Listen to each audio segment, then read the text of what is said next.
Die evangelie van Jesus Christus is nie die boodskap van aanklag, skuldgevoel en veroordeling wat jou lewe verwoes nie. Die evangelie van Jesus Christus is ook nie die boodskap wat handel rondom hoe hard jy vir God moet werk en wat jy alweer vir hom moet doen nie. Die evangelie van Jesus Christus is die wonderlike boodskap van God se ewige omhels van die mensdom, waarin jy in vryheid kan wandel en ook in vryheid kan leef. Die evangelie van Jesus Christus is die boodskap van God se aanvaarding van die mensdom, waarin die natuur wag met reikhalsende verlange vir mense om te sien, hulle is nie niks nie, maar liefgehê en gekoester deur die Here. Die evangelie is die boodskap van God se genade. En dit is waarom ons deur die genade leef.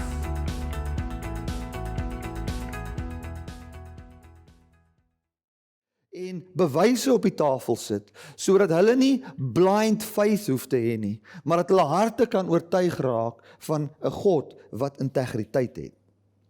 So ons sit met God in die hemel en ek kan myself indink, in menslike gewys gesproke, hoe sit die Vader, die Seun en die Heilige Gees daar, en hulle sê vir mekaar, hierdie mense het ons nie geglo nie, hulle is bang vir ons, toe ons saam met hulle, toe ons na hulle toe gaan en hulle soek in die tuin, toe gaan kruip hulle weg vir ons, hulle wil nie met ons iets te doen hê nie, wat gaan ons maak om hulle, dit wat ons vir hulle gedroom het van die begin af, vir hulle te kan gee? Wat gaan ons doen? Hoe moet ons te werk gaan? Wel, ons sal aan hulle eerstens moet bewys dat ons hart teenoor hulle nie verander nie. En ons sal met 'n plan tevoorskyn kom wat so groot is, dat dit hulle duisternis oorheers, sodat wanneer hulle sien wat ons doen, dat hulle kan sien, dat die mense kan sien, dat ons as God bied nog steeds aan hulle die ewige lewe, ons wil nog steeds by hulle woon, en niks van ons kant af het verander nie, ons moet 'n plan tevoorskyn kom. Nou, ek wil vinnig net die definisie van geloof vir julle lees. Die definisie van geloof in die Grieks, daar's 'n verskil tussen geloof en vertrou. Die woordjie geloof beteken om te oortuig, of kom ek sê so, die woordjie geloof is die kondisie waarin jy jouself bevind wanneer iemand anders deur sy krag jou oortuig het. Dis 'n afleiding van die woordjie om te oortuig. So as ek vir jou sê, as jy sê ek het geloof, dan sê jy eintlik iemand het my oortuig. Die skrif sê baie mooi, wanneer dit kom in Markus 11, vers 22, dan sê hy in die Engels, have faith in God. Hy gee nie 'n opdrag waarin hy sê, jy moet met geloof na die tafel toe kom nie, of bring bietjie geloof na God toe nie. Hy sê, have faith in God. Is soos wat sê, hierdie was nou, ek kan vir jou sê, have a Bible. Daai oomblik as ek vir jou sê, have faith in God, moet jy 'n kelner sien, wat iets na die tafel toe bring, wat sê, ek bied dit vir jou aan. Have some biscuits. Dit is iets wat verskaf word. As ons gaan kyk in Markus 11, dan sien ons Jesus kom en hy vervloek die vyeboom. En ons weet baie mooi wat die vyeboom beteken. Die vyeboom praat van Adam en Eva se sisteem waarin hulle self geklee het met die vyeblare, waarin hulle nie geglo het dat God hulle kan klee met lewe nie, maar waar hulle self probeer klee. En wat God toe doen is, hy kom in Jesus, hy vervloek die vyeboom wat nie die vrug van die ewige lewe kan dra nie. Toe hy hom klaar vervloek het, die volgende dag sê hy vir hulle, in verband met die vyeboom, toe hulle vra, hoe het hy so vinnig verdor, toe sê hy vir hulle, have faith in God. Wat hy eintlik sê is, ek vernietig die sisteem waarin jy deur jou eie werke hoef geregverdig te word, en ek bied nou aan jou vertroue in God. Dis wat ek vir jou bied, nie meer in jou eie werke nie. Dis wat hy sê, deur te sê, have faith in God. So as jy ooit hoor die woord geloof, moet jy rondkyk, en sê, Here, waar gee u dit vir my? Geloof is nie iets wat jy vanuit jouself kan hê nie. Geloof is iets wat God aan jou bied. Dis toe God kom en hy praat met Abraham. Toe hy 'n belofte aan hom maak, toe sê hy onmiddellik, kyk na die sterre. Sien jy hierdie sterre? En ek het hulle gemaak, en soveel soos wat hierdie sterre is, en die magdom van hierdie sterre, sal jou nageslag wees. En God kom en hy doen eers 'n wonderwerk, hy maak sterre, dan sê hy, kyk na wat ek gemaak het, en hy wek geloof op by Abraham, om in hom te kan vertrou. Want dit is hoe daai dinamiese, wederwysige geboorte plaasvind, waarin Abraham se lewe gevorm gaan word vanuit God. En dit is wat God met die mens kom doen. So jy moet nooit, wanneer dit kom by die woordjie geloof, die idee hê, dis nou alweer nog iets wat God van my verwag het. Die laaste ding wat ons moet weet rondom, of die eerste ding wat ons moet weet rondom geloof is nie alweer nog 'n ding waar ek moet voel, ek kwalifiseer nie, ek het nie genoeg van dit nie, is nog 'n ding waaroor jy worry nie. Geloof werk nie so nie. Geloof is in abundance. En is iets wat God aan die mens verskaf. Die woordjie geloof het dan ook 'n gevolg, daai gevolg noem ons vertroue. Vertroue beteken to have your mind at rest in the integrity and the justice and the friendship of another person. So wat is vertroue? Vertroue is wanneer jou gedagtes tot rus gekom het in die integriteit, in die vriendskap van iemand anders. So wanneer jy die Here vertrou, om die Here te kan vertrou, gaan sekere goed moet plaasvind. Wat gaan moet plaasvind is, jy gaan die gevoel moet hê, maar God is my vriend. Dit is wat jy sal moet hê. Jy sal moet agterkom, God is my vriend. En Jesus sê, ek noem julle vriende en nie diensknegte nie, want ek het alles wat ek weet met julle kom deel. Ek meen, jy praat mos jou geheime mos net met jou vriende. En dit is wat hy sê. Hy sê, ek kom en ek deel alles met julle. So, wat gebeur? Ek noem julle my vriende. En as julle hierdie goed glo, sal julle ook my vriende wees. Julle sal in hierdie vriendskap werklik wandel. En julle sal my sien as julle vriend. So vriendskap tussen ons en God. Nie baas-klaas nie, maar vriendskap is die fondasie vir geloof. Hy sê hier, iemand wat geloof het, is eintlik gewen deur iemand anders, omdat hy hom tevrede gestel het. Aan die ander woorde, geloof is 'n kondisie waarin jy jouself bevind, gaan ek die Engels gebruik, where you find that God has pleased you. Iemand stel jou tevrede, soos 'n man en 'n vrou, 'n ou soek 'n vrou, nou kry hy vir 'n oulike meisie. Hierdie meisie, haar glimlag, wat sy vir hom doen, hoe sy is rondom hom, dit stel hom tevrede. Dan vind jy vertroue kom dan voor. So in God het geweet, daar moet sekere goed gebeur, wat die mens tevrede kan stel. En dit sal maak, dat die mens in hom kan vertrou. Nou een van die grootste goed, wat die mens tevrede stel, is die ewige lewe. Die ewige lewe. As jy moet gaan kyk, wat sal jou tevrede stel in hierdie lewe? Wat die mens tevrede sal stel, is die ewige lewe as 'n volkome mens. Nie net ewige lewe in die gees nie, maar ewige lewe as in 'n volle pakkie. Dit stel die mens tevrede. Die Bybel sê die wet het nie die vermoë om die vlees tevrede te stel nie. Want deur die wet kan jy nie die ewige lewe bereik nie. En ons wil ewige lewe hê. En wanneer ek sê ewige lewe, dan wil ek hê in jou kop, moenie dink aan hemel nie. Dink aan die opgestane Jesus Christus in 'n mens se lyf. Dink aan dit. Dit is die definisie van ewige lewe. Wie as jy vir my sê, my Helena gaan doodgaan en sy gaan hemel toe, daar is vir my 'n vrede. Maar ek voel nie heeltemal tevrede gestel nie. Dit sal nou baie nice gewees het, as jy vir my kon sê, weet jy wat, aan daai vrou behoort die ewige lewe. As sy doodgaan, is die diepste definisie van die toestand waarin haar lyf homself bevind, word deur Paulus genoem slaap. Soos Lazarus, toe hy dood was. Toe sê die Here, nee, hy slaap maar net. Hy slaap maar net. Ek sal hom gaan wakker maak. Dis hoe Jesus na dit kyk. Nou, die oomblik as ek, dink nou mooi daaroor, as Helena vir my sê, wie ek wil vanmiddag 'n bietjie 'n middagslaapie gaan vat, dan voel ek nie ontevrede nie. Ek het tevrede binne my, want sy gaan nou 'n middagslaap vat. hoekom het ek vrede binne my, en hoekom is ek nie ontsteld, en hoekom voel ek tevrede, want ek weet sy gaan nou wakker word. Dan gaan ons aan met ons lewe. Maar die idee, dat as sy sê nie, maar sy gaan nou slaap, maar sy gaan nooit weer opstaan nie, dan voel ek binne my hart, nee, ek het 'n ontevredenheid hierso. Iets is nie lekker nie, ek is nie tevrede gestel nie.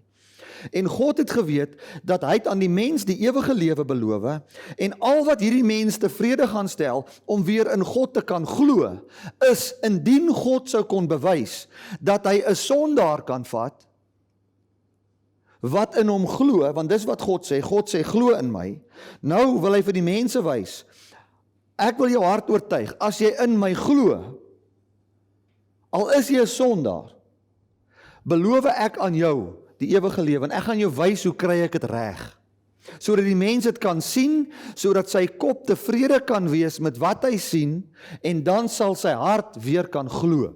So wat God moes doen is, hy het gesit met iemand hier, wat ontevrede is met sekere goed. Hy's ontevrede met sy lewe. Hy weet, ek het net 'n sekere hoeveelheid lewe. Gisteraand, ons het, en baie keer dan dink ek dink baie keer aan dit, dan dink ek, weet wat, hoe lank gaan ek nou nog leef op hierdie aarde? En ek het 'n vrou, en ek het kinders. Jy weet, en een moet gaan voor die ander een, dit meeste van die kere. Dan sit jy met daai ding binne in jou kop, hoe werk hierdie goed? En wie al wat my tevrede stel, is, vir Bertie Brits nie eers hemel toe gaan stel my tevrede nie. Wat my tevrede stel, is die opstanding uit die dood, waarin ons gesin en ons vriende wat hier is, se lewens volkome herstel is, en die droom wat God gehad het vir die mensdom, wat uitgebeeld is in 'n fisiese mens wat nie kan doodgaan of nooit kan sondig nie, wat sit aan die regterhand van God, wat genoem word die woord van God oor jou lewe.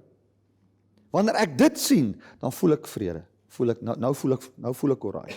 Nou voel ek nie, ek wil angstig rondspartel om my eie lewe te bewaar nie, want ek voel nou veilig, en ek het redelike bewyse rondom dit. Daar is 'n mens aan die regterhand van God, en ek het vrede nou. God moes die mens kry, om God te vertrou, met sy fisiese lewe.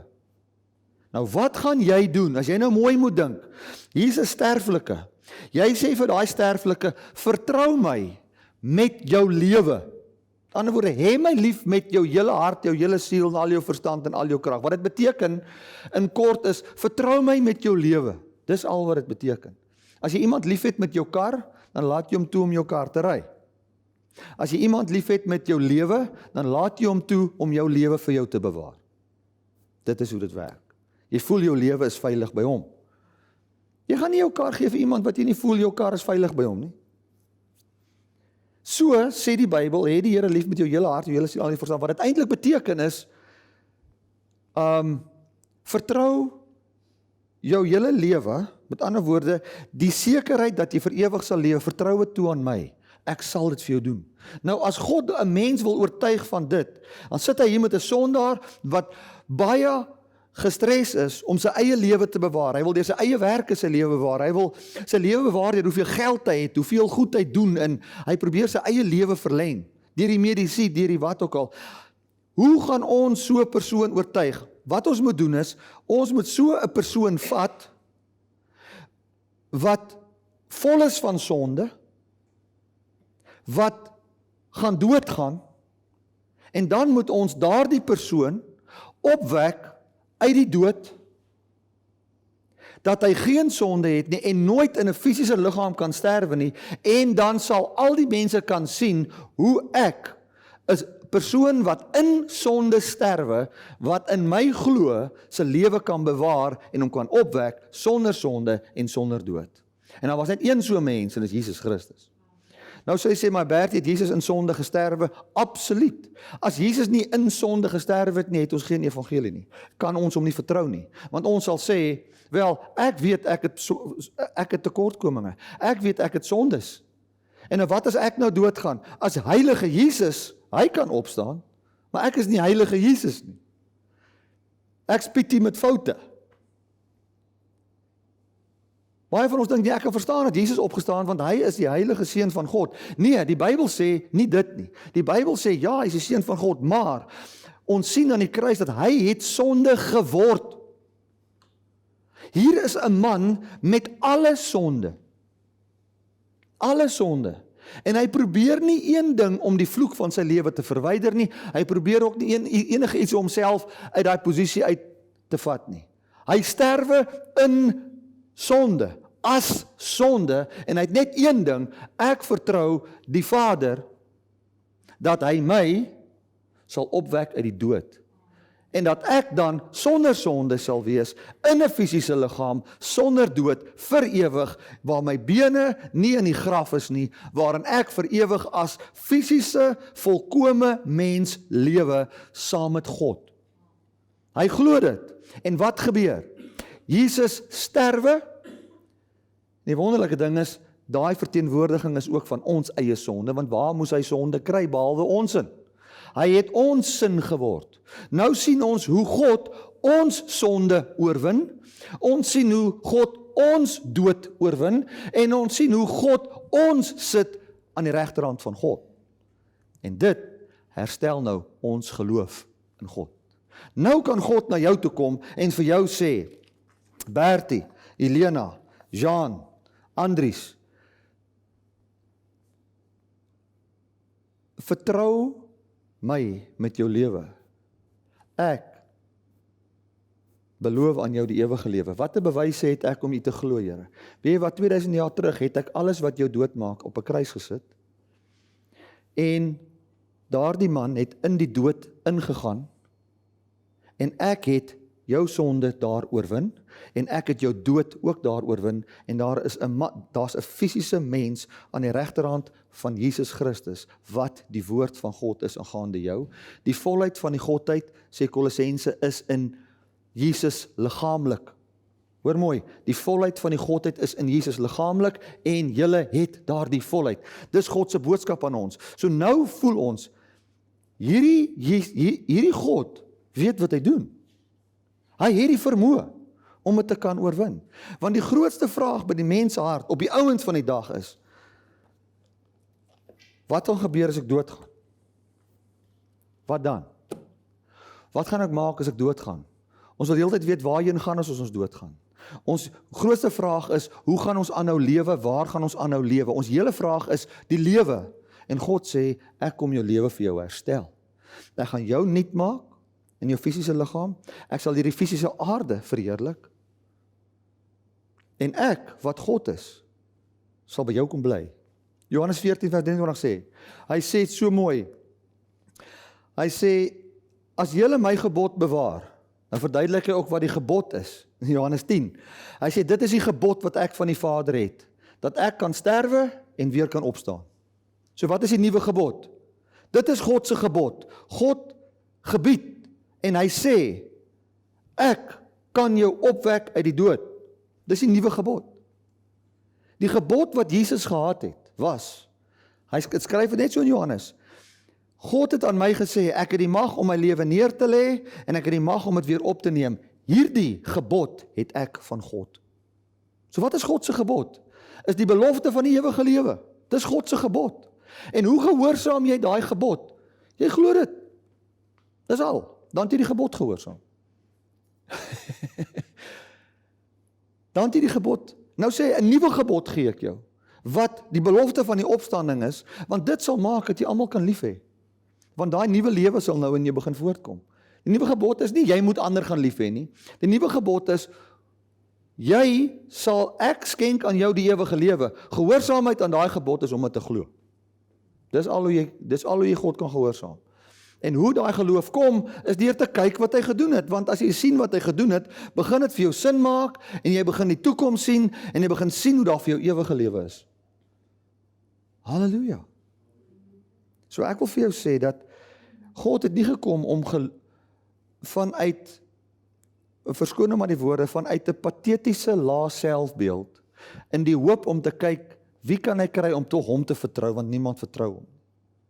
Nee, God het mense gemaak as goddelike wesens, wat funksioneer as Godwesens, wat werk vanuit oortuiging, en hy het gekom om jou te oortuig van wat hy kan doen.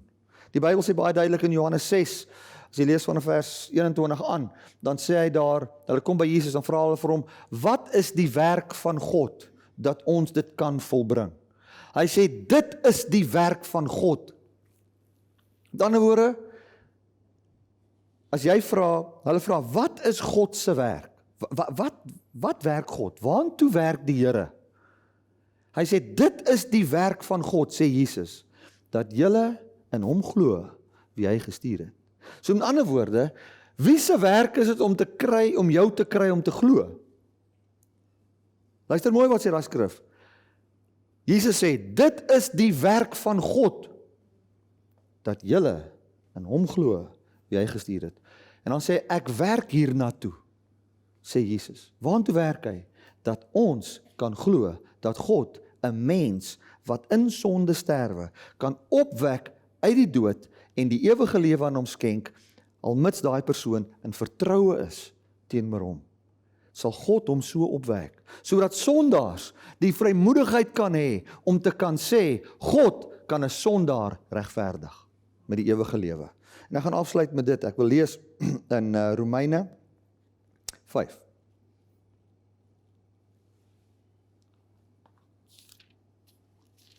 Vers 1. Omdat ons nou op grond van die geloof geregverdig is, het ons vrede by God deur ons Here Jesus Christus. Deur hom het ons in geloof ook toegang, is 4 vers 5. Ek het nou 5 vers 1 gelees, Romeine 4 vers 5. Wel wat sal ons dan sê, het Abraham, ons stamvader, in die liggaam verkry? Wel as Abraham op grond van sy dade geregverdig is, het hy rede om te roem, maar nie voor God nie. Want wat sê die skrif? Abraham het God geglo, en God het sy geloof vir hom as regverdigheid gereken. Iemand wat werk se loon, word nie as guns gereken nie, maar as iets wat hom toekom. Iemand egter wat nie werk nie, maar glo in die een, wat die goddelose regverdig maak, vir hom word sy geloof as regverdigheid gereken.